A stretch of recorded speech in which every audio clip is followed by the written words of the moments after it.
I didn't scream when I saw them. I didn't even move. Because the moment I opened that door, my brain refused to understand what my eyes were seeing. The man on that bed was my husband, and the woman beneath him was my twin sister. Same face, same body, same voice. The only difference? She was smiling while destroying my life. For 28 years, she was the person who knew me better than anyone else in this world. But that night, I realized she didn't just know me. She had been slowly replacing me. And my husband, he didn't even notice the difference. That was the moment I made a decision. I wasn't going to scream. I wasn't going to cry. I was going to watch, learn, and then destroy them both. My name is Elena Carter. And the truth is, this didn't start that night. It started long before that. Long before I walked into that bedroom. Long before my husband betrayed me. It started the day we were born. You see, having a twin sounds beautiful to people who don't have one. They imagine matching outfits, shared secrets, a lifelong best friend. And for a while, that's exactly what we were. Her name is Elena. We were identical in every way. Same eyes, same smile, same laugh that made people turn their heads. But there was one thing that was never the same. Attention. Elena always had more of it. Teachers loved her more. Friends gravitated toward her more. Even when we walked into a room together, people always noticed her first. And I told myself I was okay with that. Because she was my sister. Because we were one. At least that's what I believed. Until the first time she took something from me. I was 16 when I got my first boyfriend. His name was Daniel. He wasn't special to anyone else, but to me he was everything. He was the first person who chose me. Not Elena. Me. Or at least that's what I thought. One afternoon, I went to his house unannounced. I was excited. Nervous. I wanted to surprise him. But I ended up being the one who got surprised. Because when I opened his bedroom door, I saw her. Elena. Sitting on his lap, laughing like she had always belonged there. I remember standing there frozen. Daniel looked at me like he had seen a ghost. And Elena? She didn't even look guilty. She just smiled. That same smile. The one she had when she knew she had already won. Relax, she said. It's not that serious. Not that serious. Those 3 words changed everything. After that, something inside me shifted. I started noticing things I had ignored before. The way she borrowed my clothes and kept them. The way she told my stories like they were hers. The way people confused us and she never corrected them. It wasn't just coincidence. It was a pattern. Elena didn't just want what I had. She wanted to be me. And somehow she was always better at it. I carried that knowledge quietly for years. I learned to observe instead of react. I learned to smile when I was bleeding on the inside. Because every time I had confronted her before, she had turned it around on me. Made me look jealous, irrational, unstable. She was charming in a way that made people question me rather than her. And so I learned silence. I learned patience. What I didn't learn was how much those lessons would eventually cost me. Years later I met Marcus. He was different. Calm. Confident. Observant. He looked at me like I was the only person in the room.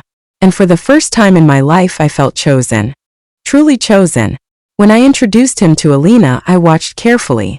I expected it. That spark. That shift in his eyes that men always got when they saw her. But it didn't happen. He shook her hand politely, smiled, and came right back to me. That was the moment I let my guard down.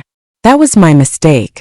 Because what I didn't understand then, what I couldn't have seen coming, was that Elena had grown more sophisticated over the years. She no longer chased things openly. She had learned to be patient too. She had learned to wait. And she had chosen Marcus not in spite of the fact that he loved me, but precisely because of it. Marcus and I got married 3 years after we met. It was a small ceremony, intimate, exactly the way I wanted it. The morning of our wedding, Elena held my hands and told me she had never seen me look so happy. She had tears in her eyes. Real ones. At least they looked real. I had no reason to doubt her then.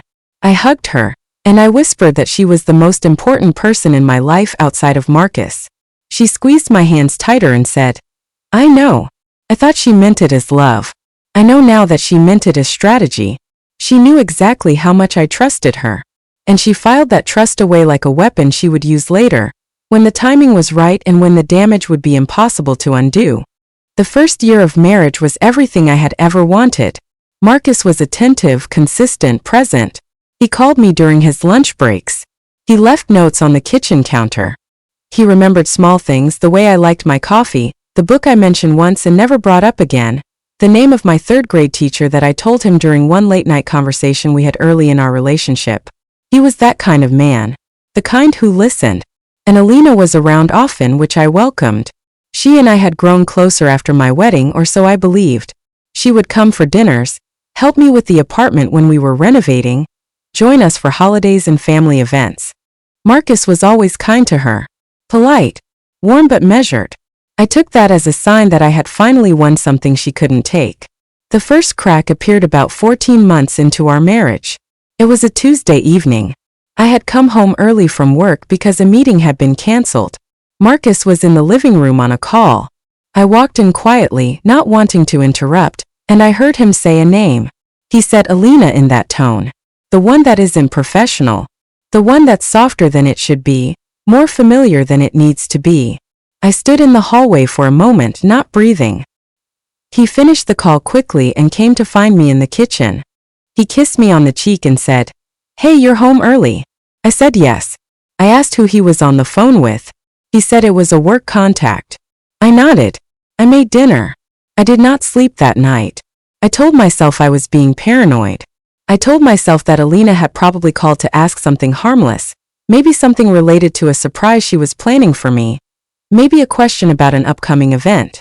I built those explanations carefully, brick by brick, because the alternative was something I was not ready to face.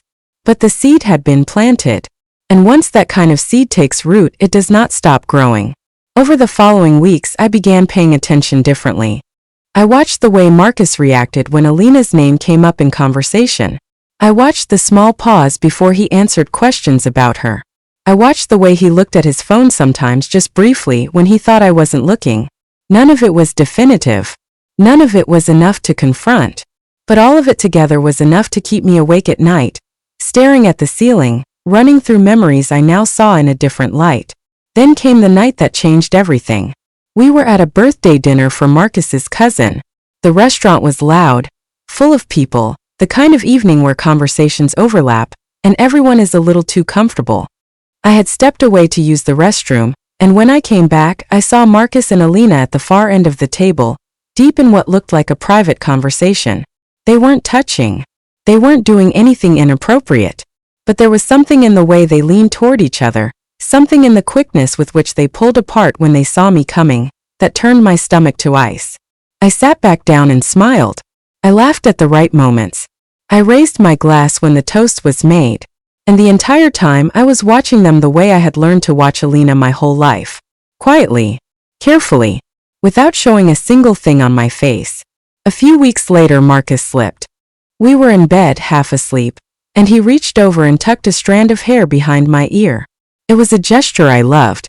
But then in that drowsy, unguarded moment between awake and asleep, he murmured a name.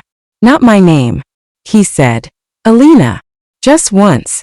Barely above a breath. But I heard it. I lay completely still. I kept my breathing even. I did not move. He was asleep within seconds, unaware of what had just left his mouth. I stared at the ceiling until morning, and when he woke up, I made him coffee, asked about his day, and sent him off to work like nothing had happened, because I had decided something in those dark hours. I was not going to react. I was going to find out exactly how deep this went before I made a single move. I started with her phone, not his, because Alina had always been the architect. She always initiated. She always planned. Marcus was the target, not the predator. So I focused on her. I knew her patterns well enough. I knew that she kept a secondary phone, a habit she had started years ago that she explained away as keeping work and personal life separate. I had never questioned it then. I questioned everything now. I borrowed her bag one afternoon under the pretense of grabbing her lip balm while she was in my bathroom, and I found it. A small black phone, older model, tucked beneath a folded scarf. I had maybe 2 minutes before she came back. I opened it. I went straight to messages. And there it was. A thread with a contact saved only as M. The messages went back nearly 8 months. 8 months of conversations that ranged from casual to intimate to things I will not repeat because I still cannot read them without feeling my chest collapse. There were inside jokes. There were references to conversations they had clearly had in person. There were plans made and kept. And there were photos. Not explicit, but close enough that there was no innocent explanation for any of it. I put the phone back exactly where I found it. I walked back to the living room. I handed her the lip balm. And I smiled. What I found on that phone told me two critical things. The first was that this had been going on far longer than I suspected. The second was that Alina knew things she had no business knowing. Details about my marriage that I had never shared with her. Private arguments Marcus and I had behind closed doors. A medical appointment I had kept secret because I wasn't ready to talk about it. A fear I had confided to Marcus alone during a vulnerable night months ago. She knew all of it. Which meant Marcus had been sharing pieces of my private life with her. Whether willingly or in careless moments of intimacy, I couldn't say. But either way, the effect was the same. My twin sister had been given access to the interior of my marriage. She had used every piece of it to position herself as someone who understood him better than I did. She had made herself indispensable through my own vulnerabilities. That realization was worse than the betrayal itself. Because it meant that the closest version of me, the person who shared my face and my blood and my entire childhood, had turned the most honest parts of me into ammunition. The thing about discovering a betrayal of that magnitude is that you don't fall apart right away. At least I didn't. I went into a kind of cold, focused clarity that I had never experienced before. I stopped being the wife and started being the observer. I documented everything. I wrote dates and details in a private notebook I kept at my office. I took note of the times Alina and Marcus exchanged looks they thought I missed. I kept track of the excuses, the subtle redirections, the small lies that are so easy to miss when you trust someone and impossible to ignore once you don't. I also started testing them. I would tell Marcus something small and slightly specific, something untrue, and then wait to see if Alina echoed it back to me in conversation days later. She did. Every single time. It confirmed what I already knew. They were talking constantly, and he was feeding her information about me the way you feed someone you're confiding in. The way you talk to a partner. Then came the afternoon that nearly shattered my composure entirely. I had been running late to an appointment, a meeting with our estate attorney regarding some paperwork Marcus and I were updating. When I arrived, the attorney's assistant greeted me at the front desk and said that my husband was already inside and that I had arrived just a few minutes ago. I frowned and said I had just walked in. The assistant looked confused and apologized, saying she must have made a mistake. When I walked into the conference room, the attorney looked up and the expression on his face shifted in a way that told me everything before a single word was said. Because Alina was sitting in that chair across from my husband. She was wearing her hair the way I usually wore mine. She was dressed in colors I favored. And she looked up at me with an expression that I can only describe as caught, but not afraid. Just caught. Marcus went pale. There was a terrible silence in that room that lasted only a few seconds but felt like a year. The attorney cleared his throat and excused himself. I sat down. I looked at both of them. I said very calmly, "I think we should get started." And I did not say another word about what I had just walked into. Not then. Not yet. That night, Marcus tried to explain. He said Alina had offered to come in his place because I had seemed overwhelmed lately and she was just trying to help. He said it was nothing. He said I was reading into it. He held my hands and looked me in the eyes and told me that I was the most important person in his life, and that I needed to trust him. I looked back at him and said, "I do trust you." And I meant it in the most devastating way possible, because I trusted him to be exactly what he had proven himself to be. I trusted him completely. I just no longer trusted him to be faithful. There is a difference. I went to bed that night and let him hold me. And while he slept, I thought through every detail of what I was going to do, because I had everything I needed. I had the messages. I had the dates. I had the attorney's office incident. I had the name he had whispered in the dark. And I had a plan. My mother-in-law, Margaret, was turning 65 at the end of the month. The party was something the family had been planning for weeks. It was going to be held at Marcus's aunt's house, a large property with a beautiful backyard, and nearly 60 people were expected to attend. Family, close friends, neighbors, people who had known Marcus and our marriage from the very beginning. I had been helping to organize the event. I knew the timeline, the guest list, the catering details, the flow of the evening. I also knew that Alina would be there. I had made sure of it. I called her 3 days before the party and told her how much it would mean to me to have her by my side that evening. She agreed without hesitation. She sounded warm. She sounded like my sister.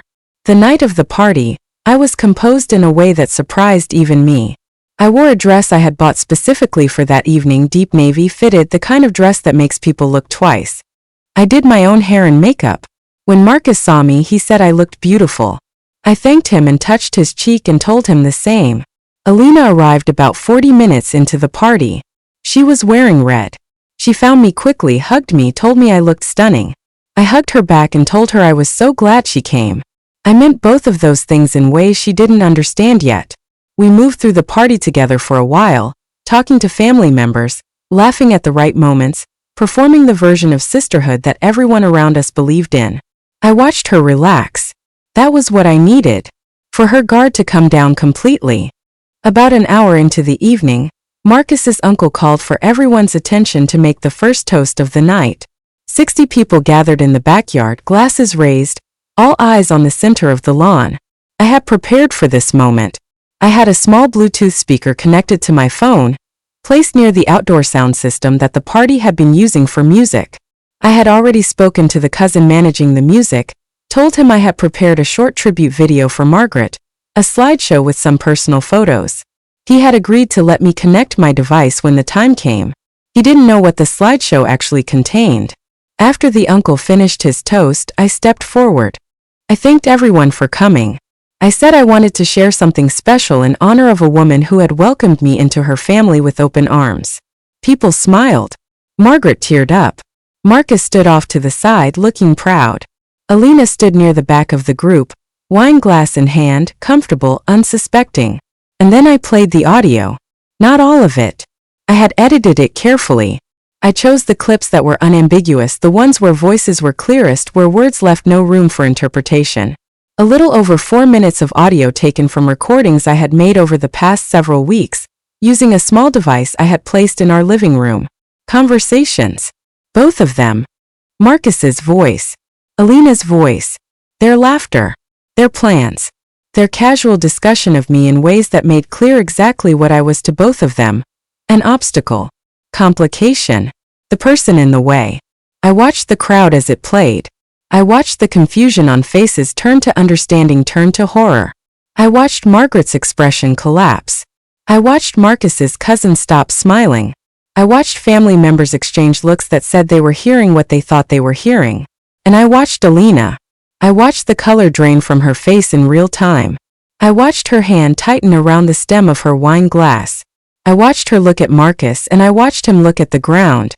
When it ended, there was a silence so complete that I could hear the wind moving through the garden. I turned off the speaker. I set my phone in my clutch. I looked at both of them across the crowd of people who now knew exactly what they had done.